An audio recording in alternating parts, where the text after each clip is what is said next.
Oh, idol na idol nga pala ako ng anak ko at caring-caring nga rin niyang mag-voice over. Hello, ang tama naman na kaming dalawa nga lang ng aming daddy sure pa mag-grocery this time dahil wala nga kaming kasamang dalawang makulit na bata. Dahil nga paglabas nga namin sa company, dito na nga rin kami tumuloy para isang lakaran na nga lang. Dahil unti nga lang din ang aming mga bibilin, syempre mga kailangan lang talaga natin dahil wala nga tayong sobra. Ewan ko ba kung mukhang mapapasobra nga tayo. Well, this time nga hindi namin napag-isipan at di rin namin inisip kung ano ang mga aming bibilin basta kumuha lang nga kami ng kumuha.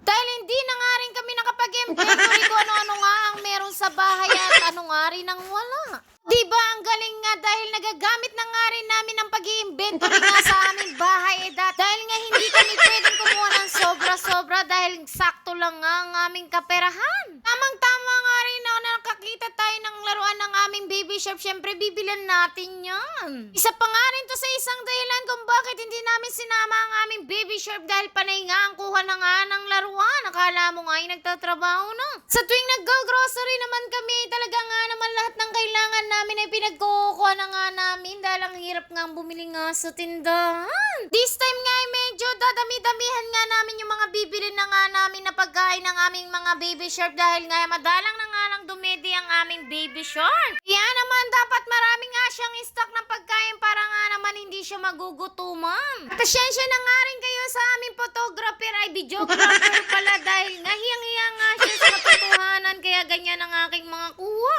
Dahil nga wala kaming listahan kaya nga kung ano-ano nga ang aming pinagkukuha. Diyos ko puro go. Ewan ko ba kung may budget kami rito.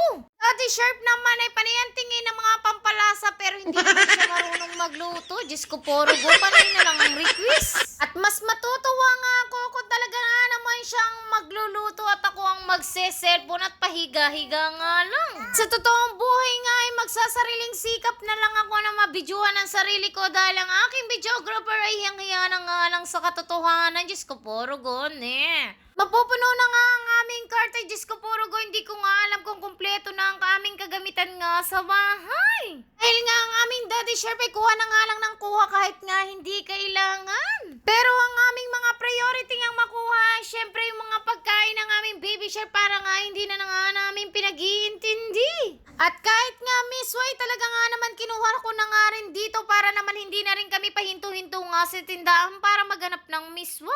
Dahil sa totoong buhay ay favorite ko nga yun lalo na nga kung may upo para naman marunong akong mangupo. Charot! At tamang-tama nga din wala na rin naman kaming gatas na bibiling kaya nga dinagdagan na nga namin talaga ang kanilang makakain. Dahil nga ang aming baby sharp ay inaawat niya na nga ang kanyang sarili. Pa-good vibes nga ba sa amin? Tamang-tama na nga ay payari na nga kami at syempre pupunta na nga kami sa counter para naman mabayad-bayaran na namin ang aming mga pinagbibili. At tamang-tama nga nakakita ako ng herba na pang Christmas syempre para kumandila ng aming ate kaya naman sinukat natin kung talaga nga ang bagay kung babagay nga rin sa kanya. Mukha nga tayong ranger ay mukha nga palang stranger, charis. At tamang-tama nga ang aming daddy na nga ang mga pagkain nga talagang pinagbibili niya ay talaga nga naman sobrang nakaka-stress ay Diyos ko puro go, Nalieto ang aming naging bill. Diyos ko poro go. Talaga nga namang isang payroll ko.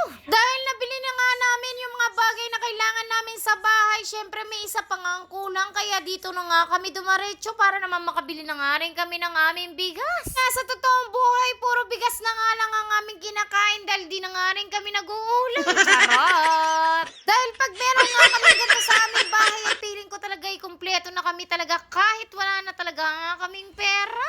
Syempre, finally, nadagdagan na naman ang sasakyan ng aming baby shop. Nadagdagan na naman ang kanyang sisirain. Bye-bye! Thank you for watching! Thank you sa panonood!